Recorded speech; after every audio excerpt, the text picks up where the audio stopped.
Hey everyone, Mike here. In case you didn't get enough of card-based dungeon crawler adventure games with a campaign when we did Legends Untold recently, I've got another one. This time I'm looking at the new core set for Pathfinder the Adventure card game. Now for quick context, I played and enjoyed Rise of the Rune Lords. I also played another one of the adventure paths but didn't finish it, the pirate one. But overall, I kind of soured on the Pathfinder experience over time and ended up selling and trading all my collection. But looking at the design previews for the new core set really got me excited because they seem to be fixing a lot of the problems I used to have with the game. I'll discuss more of that in my full review, which should be coming. But for now, I'll just say that I am generally really pleased with the new version of the game, and I'm going to show it off today. Now, instead of starting with the very first mission in the core set's campaign, I'm going to show you one that's a little bit far along. This is actually the fifth mission in the game. I'm not going to read all the flavor text because I don't want to spoil the story for you, but I did want to show you the campaign book to show that now they do have some narrative before and after each scenario, which is something that was sorely lacking, I think, in the old version. But in terms of setup, it's basically identical to what it was before if you've played the original version. You've got some locations. In this case, I'm playing with 2 heroes, and I have 4 locations because of that. Each one gives how many of each card type are randomly shuffled into its deck, and each one also has either a henchman or a villain randomized in each pile. A new choice is whether to play a short, medium, or long game, and you'll see fewer or more cards are shuffled into each deck, into each location based on that. And what I'm going to show you today is the short game, partially because it's going to be quicker for me to show off kind of what the game has to offer, but also partially because, honestly, it's kind of my preferred way to play. I find the short game hits that sweet spot for me in terms of how much I want to devote to a single scenario in the game. Each location also has a special power, how to close it, what test you have to succeed at, and also what happens when it's closed. Now, some scenarios do have alternative victory conditions in this version, but in this one, it's the kind of standard old Pathfinder victory condition. There's a villain hiding somewhere in here. I have to find them and defeat them, but they'll run away to another location when I defeat them unless I have closed or am guarding the other locations they could run to. Now, I also have my 2 characters, in this case, Harsk, the Dwarf Ranger, and Sela, the Human Paladin. And remember, I'm showing you a campaign in progress after 4 completed missions, so they've each got some bonuses. Sela's leveled up her charisma, Harsk has leveled up his dexterity. They've also each got a bunch of powers, so Harsk can help Sela's combat checks wherever he is. He's better with bows and axes, and he can scout ahead. And Sela can use her divine skills on some checks. She can, for anybody, including herself, add to any type of check and also add the magic trait. And they both have limitations on what type of cards you include in their deck. Now, these decks are already built and already have some leveled cards in them. We'll see if they're strong enough to beat the scenario, though. Harsk is predictably heavy on the ranged weapons, with also an axe. He has a little bit of armor, a good number of allies, and some blessings, and like a healing potion and a thieves' kit and a compass. Just some fun stuff in there. And Sela has a bit of support and healing magic. She's got a bunch of prayers, actually leveled up to have more prayers. And then she's got some weapons and some armor. And she uses her armor to boost rolls, so that's especially good for her. So to start, you draw your initial hand. And I know that each character has a hand size. Harska is 5, Sela is 4. But they also have a preferred card type, and if they don't draw it, they have to draw again until they get a hand that includes that card type. Harsk likes weapons, so this first one, having only allies, armor, items, and blessings, doesn't cut it. Drawing again, I get 2 weapons, a heavy crossbow and an allying dart. That's a new one I haven't gotten to use yet. So he's good to go with his hand of 5. And I shuffle the cards I didn't use back into his deck, because discarded cards are you losing life in this game, so I don't want to start with anything in the discard pile. Sela, on the other hand, has a pretty great start. She wants either weapons or armor. She's got a bunch of both. She also has her best spell, her cure spell, to heal us once we get hurt. The only negative thing is she has no blessings to kind of help each other out or to explore more often. And a new element to the game is hero points. Usually these are used to level up, but sometimes, as in this case, at the end of the last scenario, I didn't have the space to level up with this hero point. So we just have it, and we can either use it to come back to life if we die in the scenario, or we can use it to completely re-roll a roll that we don't like after rolling it. So both of the heroes have one of these hero points. I also have a blessing deck acting as the timer, determining the hour of the game, which is having 21 cards here. Normally I would have 30, but I shortened it a little bit because I'm playing with these shorter locations and I want to still have some tension. And finally, before we jump in fully, the scenario does have some special rules. So if it says you cannot move from a sacred location until it's fully closed, and we're going to start automatically on the shrine, so we won't be able to move from there for a while. You can discard any card to explore again. That's very unusual. It makes exploring extra times on your turn very easy. And finally, this one's kind of a benefit. When you defeat a barrier or a henchman from a location, you may examine the location, ignoring effects that happen when you examine cards until you find a boon, that's a positive card, and draw it straight into your hand. Then shuffle the location. If you examine the location and do not find a boon, summon and encounter the story Bane White. If you defeat it, you may attempt to close the location. Now, the only thing I'm not sure about, usually when you defeat a henchman, that lets you try to close the location.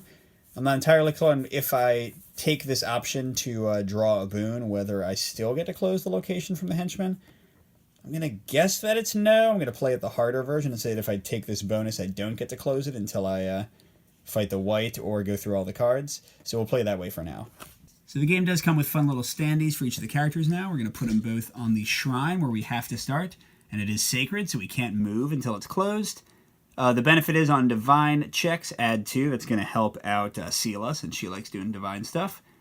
And then to close it, we got to succeed at a wisdom or divine check, so again, going to be easier for Seela. But Harsky is the one who scouts, so we'll have him go first, and then let Seela try to close the deal on the shrine. We begin each player's turn by drawing a blessing card, which determines the hour.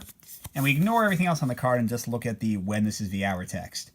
Okay, when you discard a boon to bless a strength or constitution check, you may recharge it instead.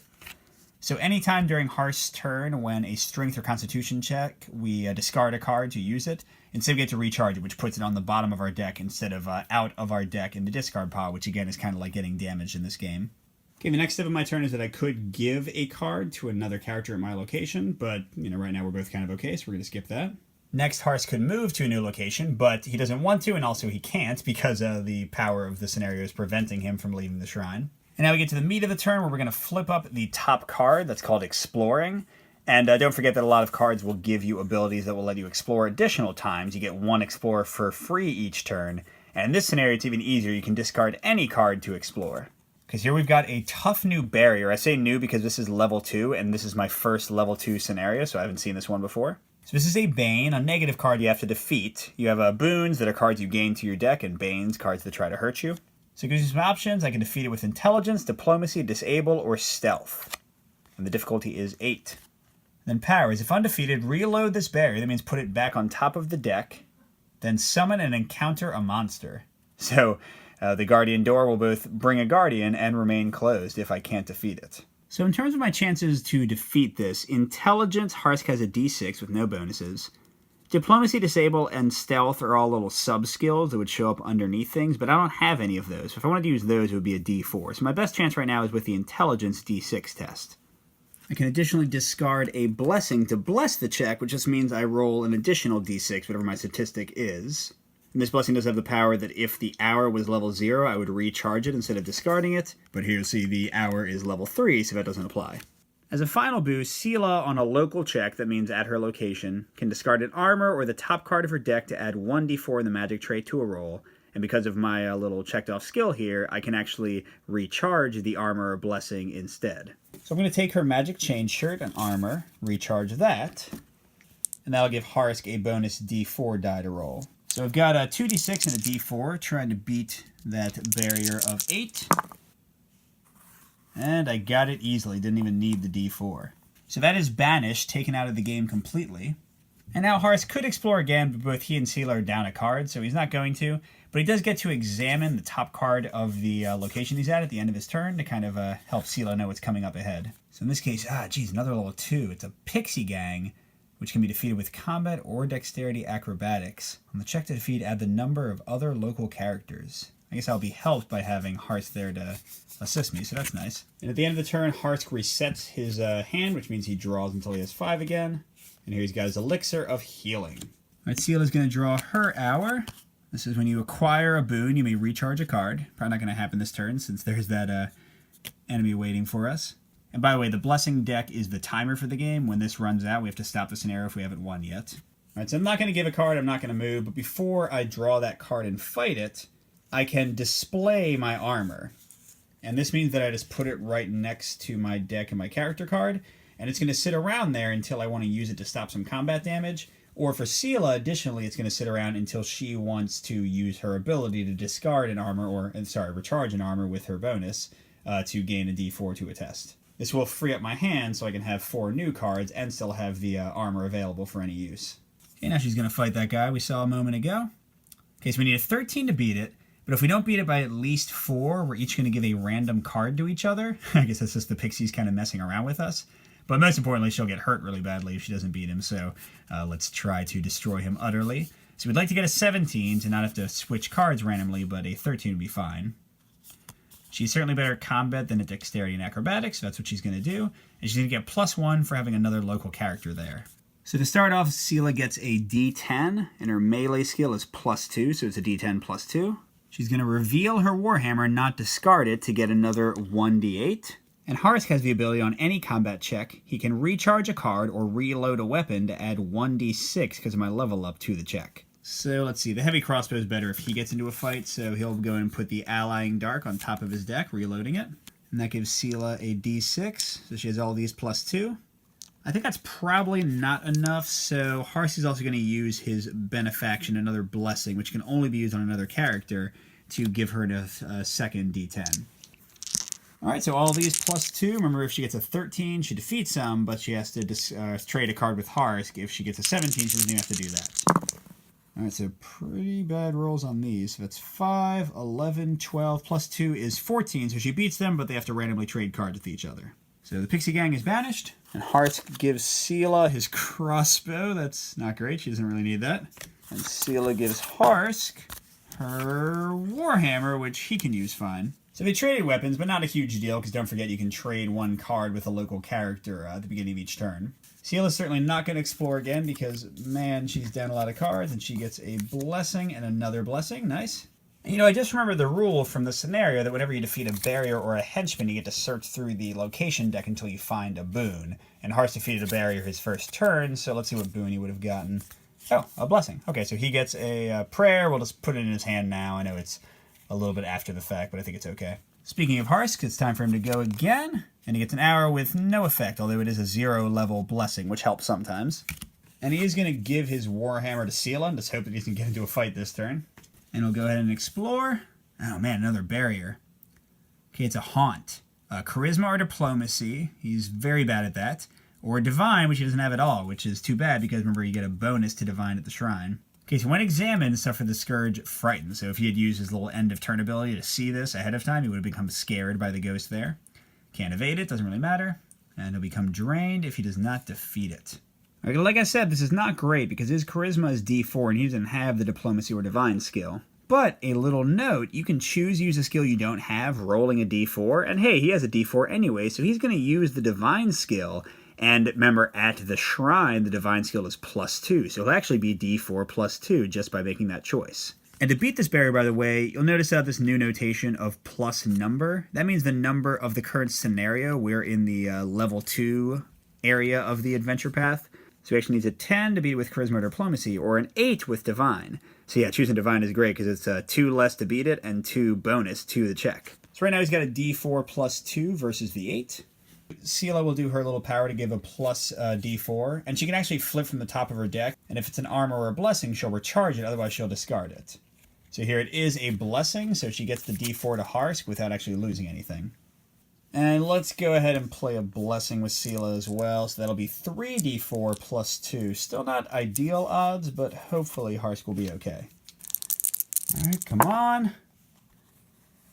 So we've got 1, 5, 8, 9, 10 from the bonus. Beautiful, we passed. So Harsk banishes the haunt. And this time we are going to remember the special ability to draw until we get a boon. Okay, so there's the henchman. We're going to skip him for now. Now revitalize a spell, a divine spell, which Sela actually likes. Banish a heal each local character a card. That's beautiful. So he'll give that to Sela a little bit later, and she'll be able to use it. And we'll shuffle that henchman back in. We only got 3 cards. We're close to being able to close this location. Now, Harsk could definitely explore again, but I don't love that he doesn't have his crossbow right now, so let's hold off for a turn. So he'll draw back up to 5. Oh, that's right, and he had the darts on top of his deck, so I guess he's going to have 2 weapons if I give him the crossbow back. Okay, and Sela gets On your check, you may discard a card to reroll one die showing a 1 or a 2. That's a nice little ability. And, I did forget to use Hearth's ability to see what's on top. Oh, it's going to be another barrier. Gosh, there are a lot of barriers in here. All right, so she will begin her turn by giving the heavy crossbow back to its rightful owner.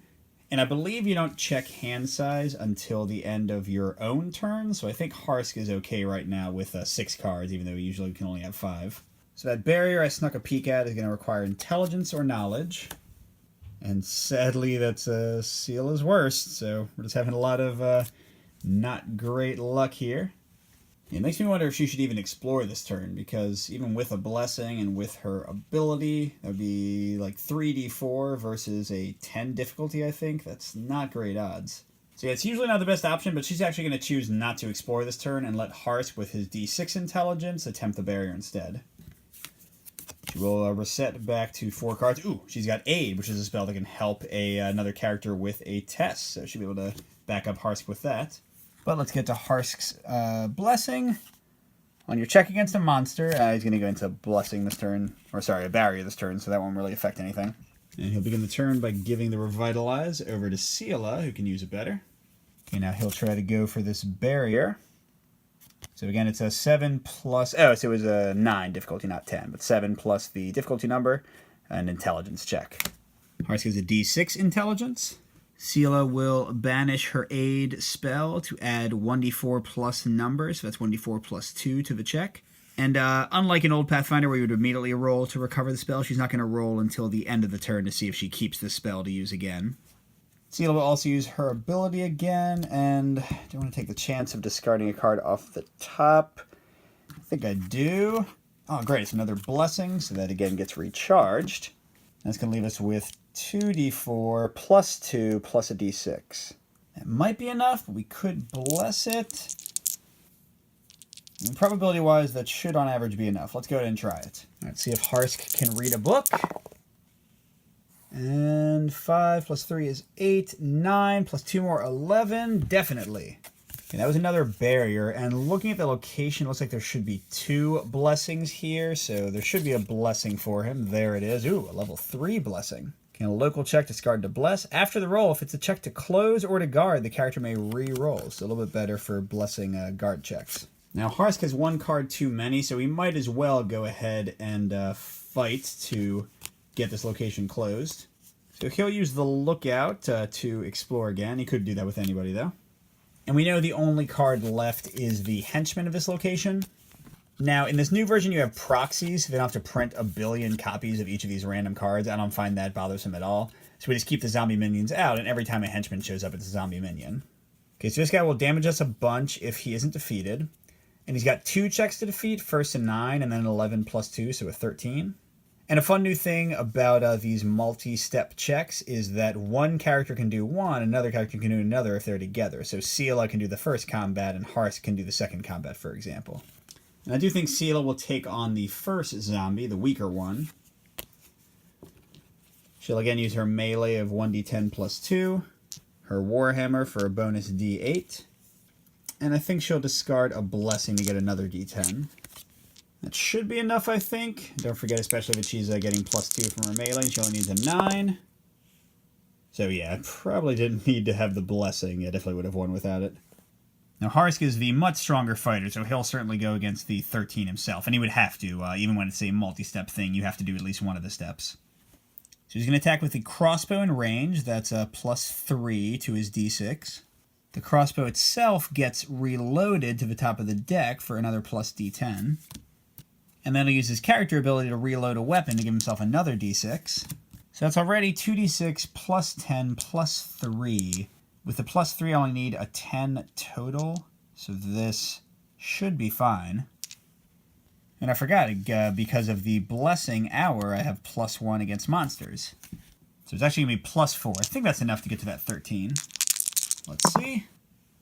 Oh yeah, pretty easily. That's 14 by itself. 16 plus 4 more, 20. So the henchman is defeated, and even if the location wasn't out of cards, we now have a chance to close, but it is out of cards. So it's a Wisdom or Divine check at 5 plus 2, 7 difficulty. Harsk has D6 Wisdom, but don't forget he can use Divine at a D4 and get the +2 bonus for the Shrine, so that's going to be better than a D6. Seela will do her little boosting power. Yes, another one that gets recharged. So that's a 2d4 +2 against 7. And let's go ahead and use this new blessing he got to add a third d4, and because it's a check to close, he can re-roll the entire roll. Okay, so 3d4 +2 against 7. Oh, he got it easily. Didn't even need the, well, I guess he might have needed the blessing. Who knows which d4 it would have been. So the shrine is closed, and it's when close ability says Harsk gets to draw a free blessing from the blessing deck. And not the timer blessing deck, but the just basic deck of blessings. And he gets just a basic level 0 blessing. And now both of us there have to immediately move, and we are going to stay together. As you might have seen already, this is a version of Pathfinder where it makes more sense to not split the party. I think we're both going to go to the cell. There's a bunch of allies there, and both the Lair and the Oubliette have negative abilities when you're facing enemies. Harsk will reset, and he gets back both of his weapons that we had put on top of the deck, ready to fight again. Now don't forget that Seela had used A at the beginning of the turn, so now she gets a chance to recharge it. It's going to be Divine check 8. So she's got Divine Charisma +0, so it's just a D8 +1. Well, why not? She'll recharge her prepared armor to add another D4. All right, so that's D8 plus D4 +1. That's not going to cut it. So that means the aid spell is actually discarded instead of recharged back into her deck. And to truly finish out Harsk's turn, he gets to look at the next card. Oh my gosh! So this is the actual villain of the story. Oh man, 13 plus double the level. So that means he's a 17. Or, ooh, she's got Divine. So yeah, Divine would just be 10, although then she can't use any of her weapons. So if he doesn't have the magic trait, he's undefeated. Nice thing is Seela can add the magic trait to anything she does. Damage can't be reduced by armor. Good thing she just got rid of her armor. So if we defeat him here, this location is going to automatically close, and then he'll run to one of the other two locations. So that seems like a good idea. All right, Seela will start by flipping the hour. On your non-attack combat check, add 1. That means if she does hit him in combat, she's going to get a +1 bonus. Attack is a keyword that's usually on like area of effect spells. And because a bad roll will mean they'll get damaged and discarded anyway, I think she's going to use both of her healing spells. So this one will heal both of us by 1, and then she'll heal Harsk with this one, which will be healing D4 +1 cards. So for the 1 healing, she'll get back a blessing, and Harsk will heal D4, 1 of course, +1 from the other spell, and plus another one for the healing spell, so 3 cards. And yeah, I think he'll just get all 3 of his blessings and leave the ally. All right, now let's see how well we can go against this Wraith. She is going to go for the combat check, because I wish she had like a divine combat spell, but I didn't take any of those. So she needs a 17, and she needs to have magic to actually defeat him. So she's got her D10 strength, her D8 from her Warhammer. She's going to go ahead and flip the top card to add 1d4 and magic. And again, it's a blessing. She's getting super lucky with that, so she doesn't lose it. So it's a D4, a D8, a D10, +2. Harsk is going to use his ability to reload a weapon, in this case his crossbow, to add a D6. The allying dart on another character's local combat check can be reloaded to add 1d4 +1. So we get all of this, +1 from the dart, +2 from her melee skill, +1 from the blessing, so that's all this +4 versus 17. So gosh, I hope it's enough. Nope, I dropped my D4. Oh, 4, 6, 7, 10, 15 plus 4, 19. Not way above, but definitely did it. So the Wraith is going to retreat to one of those. We do lose all of these cards. Oh, a nice shield, a nice ally. Level 5 ally we wouldn't be able to keep. You can only keep ones up to the level of the current adventure path level, so a 2 would be the highest we could keep. Now, when the location's closed, we get to draw a new ally. So Seela randomly gets a frog. That's exciting. Okay, and like I said, the villain's going to randomly retreat into one of the other 2 locations. We're going to add 1 extra blessing to that and randomly determine which one he goes to. If we had failed to defeat him, the blessing would have come from the timer deck, but here it's from the other deck of blessings. All right, so he's going in here somewhere. And both of them will go to the lair where Storybanes, like the big boss, are harder to defeat, so not so great that. All right, and Seela won't explore again. Right now she's going to try to recharge her spells. They both need an 8 again. All right, for the spell that heals 1 from each of us, I'm not going to add anything. And good call, because we only got a 1. So that Revitalize is gone. But Cure is more powerful. I do want to get it back. I'll have Hearth discard his Prayer to give a second D8. And I think Seela will use her D4 power as well. And man, again, I mean, her deck is mostly armor and blessing, so not too surprising, but still. So that's 2d8 plus a d4 plus 1 against a difficulty of 8. 7, 8, 5, 13, 14. Yeah, nice. So the Cure will get shuffled back in. Okay, I'm refreshing her hand. She gets, oh, some armor. Nice. And, okay, more armor. Beautiful. Okay, Harsk's Hour is... When you check against a spell, add 1d4. That's pretty unlikely to do anything. And yeah, we're not even halfway through the Blessing deck, so no need to really hurry up much. In fact, it does make me wonder if Harsk should even do anything this turn, because, man, he's got nothing in his deck right now. Let's see, looking at the deck, we've got 2 monsters, 2 barriers, because this scenario added an extra one as a special rule. 2 weapons, an armor, and then there might be a blessing or a villain in there as well as a henchman. So, it's about a 50-50 shot of something bad. I'd rather wait. So let's go ahead and reset. Gets back both his weapons, feeling much better. Ooh, and his Allosaurus that he earned in a previous scenario. Hello, dinosaur. And he will scout ahead. Oh, it was a weapon. Oh, and one he could use. Darn, that's pretty good. Actually, it's a melee test, so Seela is going to be better at getting this. That did work out pretty well. Okay, speaking of Seela, here's her one. On your check, you may reroll any dice showing 1. That's great. Okay, so she can display one of her armors. And I initially didn't see in the rulebook that you cannot display multiple armors at once, but I have to assume you can't. So, let's see. Both of these are very similar. They can add to a combat check. But this one's slightly better because you can draw it back into your hand when you would take damage. So yeah, let's display that one. Okay, now she'll draw this Shock Glaive, which would be awesome to get, but it needs a 14 strength melee test. So she's got a D10 plus 2 naturally, and Harsk is definitely going to bless her for another D10. I think she'll use her ability for an extra D4, just use the armor this time to make sure it gets recharged. So it's 2d10 plus a d4 plus 2 against 14, and she can reroll 1s. Let's go for it. Okay, so that's 16, already enough, but we could have rerolled that 1 into a 3. Nice. So she gets a much more powerful weapon with the magic trait naturally. And this one, now that we're in the second level of the adventure, she can actually keep it. Awesome. And we'll stop there. Not much reason to hurry. Again, we're doing pretty well in terms of blessings. So she gets a long sword. Geez, way too many weapons. And Harsk has a no effect, level 0 blessing. And he's going to find a Boggart monster. Because you can... oh, he has to do a knowledge or perception check, and then he has to do a combat check. Or again, they can kind of divide it between them. Okay, if undefeated, shuffle this monster into a random other location, then move to that location and end your turn. Hark is actually pretty great at perception, being a +2, and he just needs to get 4, so I think he'll do that test himself. So only a 1 would mess us up here. Nope, he's fine. But now for combat, I think Seela is the way to go. So she's going to have a regular D10 plus 2, plus another D10, plus another D4 for the electricity. And Harsk can go in and reload his Allying Darts for another D4 plus 1. So we got all of these plus 3, we just need a 10. So let's see, 3, 6, 10, 12. I know that rolled to a worse number from a better number, but we still beat him pretty easily. And hey, we still have a lot of good stuff. Let's go ahead and explore again. We'll use the Riding Allosaurus. If we get into combat, he's going to add 1d6 to our test since he's exploring. And we find... oh, but it's a Wounded Wanderer. So we need Wisdom, Craft, Divine, or Survival. And as it happens, this is pretty good. Harsk actually has a +3 in Survival and a d6, so a good place to start. Oh, or you may bury a healing boon to automatically defeat this barrier. If defeated, summon and encounter an ally that lists Diplomacy in its check to acquire. So we get to heal the guy and then get him. That's great. So Harsk does have a healing potion waiting, but I think he'd rather use him on himself. But nobody has any blessings, so the best he could get help from is Seela's D4. So that'd be a D6 plus a D4 plus 3. D6 and a D4 to get to 5 after the plus 3.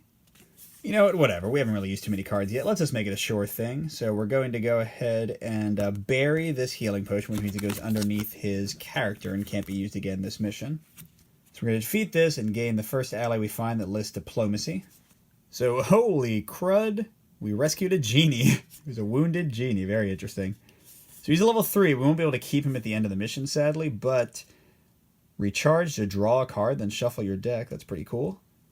Discard to examine the top card of your location. If it's a boom, you may encounter it. Then explore. Oh man, so he gives you like 2 explorations in a row. This guy's pretty awesome. Also, Hars gets to get the first boon he finds for free, which is going to be, oh, nice! Level 2, so we get to keep it. A Frost Longbow. He's good with bows. 1d8 plus d4. Oh, this is awesome. But yeah, let's stop there. He's still feeling a little card poor. So he gets his allying darts back and a guide, but no blessings. Not loving that. And he'll peek at the next card. Ah, there's the henchman to close the location. Now, the villain might be in here, which means we'd get rid of every card except for the villain, or again, the villain might be over there. Okay, Seal is ready to smash some zombies. When you would discard a boon to bless a strength or constitution check, you may recharge it instead. Cool. So here we go. Seal is going to see some zombie minions. So it's a 9 check, then an 11 check. Now, they both got stronger weapons now, but I still think Harsk is the better fighter slightly, so I'm going to let him do the 13 and her do the 9. So for a 9 combat check, she'll use her Shock Glaive. That'll give her a 2d10 plus 4 plus 2 more right off the bat.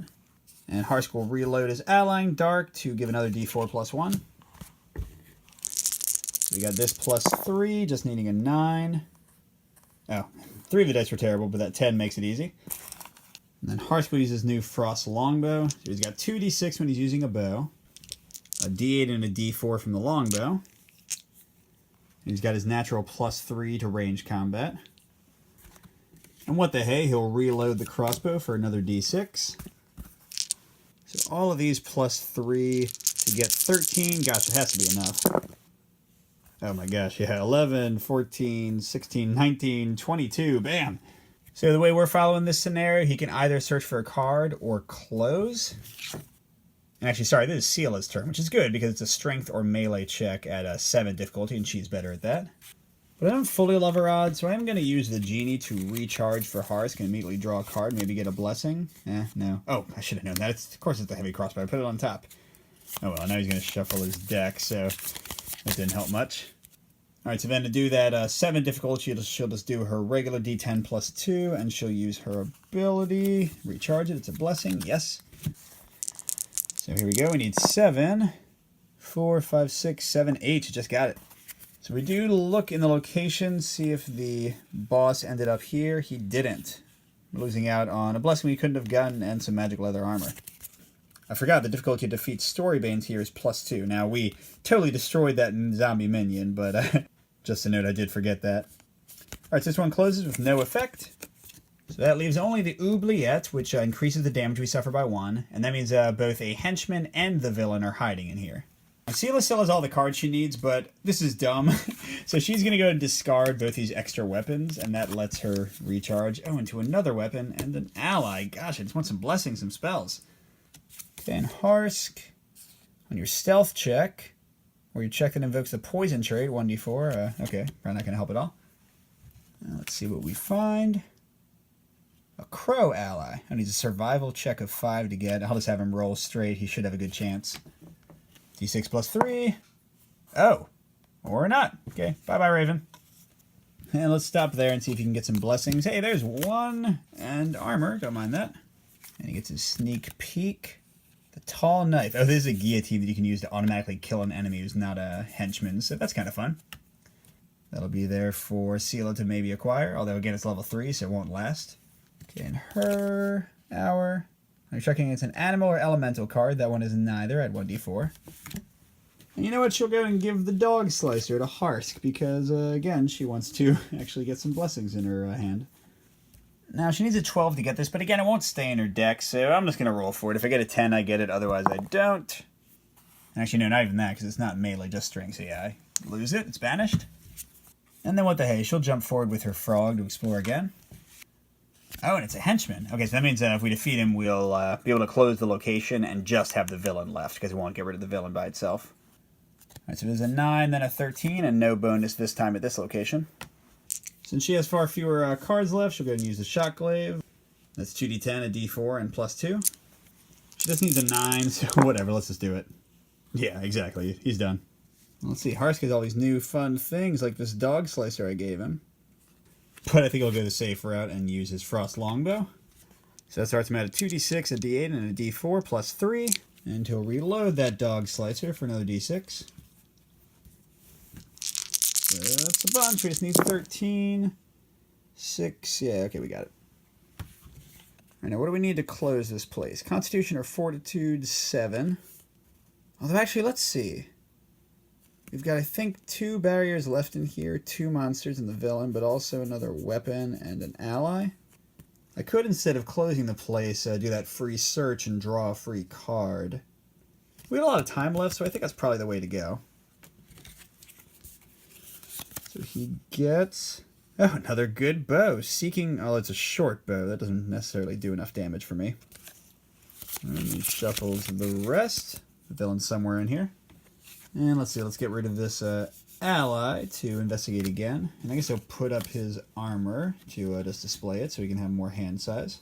We've got a barrier. Oh, it does use survival, which is one of his better skills. Although the knowledge check is smaller. But yeah, this one's going to be easier overall. It's a 10 he needs. Alright, so he's got a d6 plus 3. Seela will use her ability just with her plate armor to give him another d4. But even with the plus 3, I think 10 is pretty high. So I guess he will use his blessing to give another d6. Alright, so we need 10. We got plus 3. Let's see, 6, 7, 8 plus 3 is 11. Just got it. So the labyrinth is banished. And he once again gets to get a boon for free. Okay, so there's the boss. We knew he was in there. There's another barrier. There's a monster. There's a boon left in here, right? Oh my gosh. Did we already see the ally and I just forgot? Well, in either case, remember that if we did that and didn't see somebody, we would have to fight the white. So here he's a 10 plus double, so a 14 combat. Before acting, suffer 1 automatic cold damage. I guess he'll get rid of his crossbow. He doesn't really need 3 weapons. Alright, so we need a 14. So Ars will attack with the longbow, reload the short bow for his bonus. I think Seela will also give her bonus just to be safe. She does discard an ally, though. Alright, so we've got this many plus 3. Way overspent. 14, 17, 19, 20, 23 versus 14. Now, it does mean that he immediately gets a chance to close the location, the choice he had before. A Constitution or Fortitude check at 7. He's a D10 Constitution plus 1. So nothing to help him. He just needs a 6 or higher, 50-50 chance. And no, okay, so we're going to have to dig through a bit more. But Hars does get to finally draw some new cards. Hooray. Too many weapons again. Oh, but he got, oh my gosh, a crossbow too. At least there's a blessing there. And Seela's a little light on cards, but she'll do her best. Her hour is...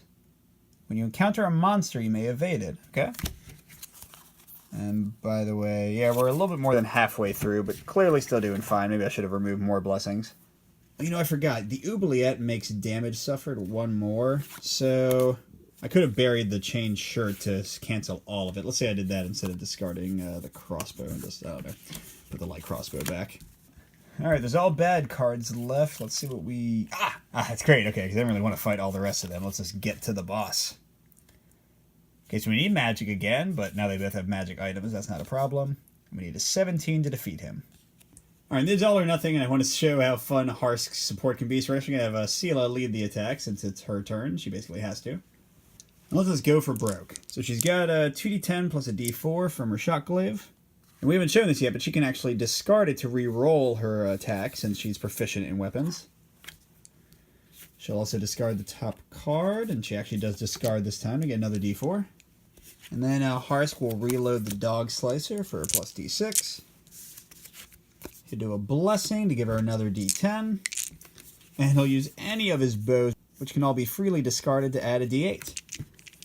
So yeah. And she's plus 2. So she needs a 17, and she can discard her weapon to re-roll this, even if it's bad. 13, 15, 16, 17, 23, 25, 27. So the Wraith is defeated. Peace in this manor house is restored. And again, I won't spoil all the spoiler text, but we do get a hero point, which lets us level up, and also one of us gets the loot weapon Worm Smite. That's exciting. And oh man, look at this bad boy. This is going to go in Seela's deck. 1d8 plus 2, an extra d10 against dragons, reload for an extra d4, can heal or cancel somebody's damage with it. Awesome. And to show you how leveling works, when you get one of these hero points, you can upgrade one of your 3 sections. So I could give Sela an extra card, I could give her another +1 to one of her skills, or I could upgrade one of her abilities. I think giving her a D6 every time she uses her ability, because she uses that a lot, is probably the best option here. I have mine sleeved, by the way, and I'm just using a wet erase marker, so it'll come right off.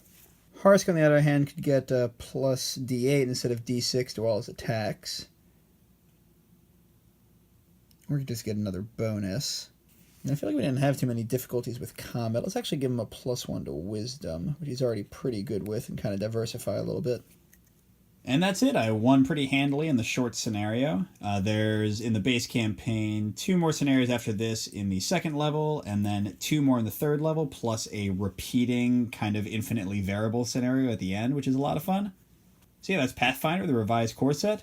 One thing I didn't get to show you is that if somebody fails a test, the other character can bury a card to step in and do the test for them, which is kind of a nice way to increase cooperation. Yeah, I'm enjoying this one a lot. I hope you enjoyed the playthrough. Good gaming, and we'll see you at the next stop.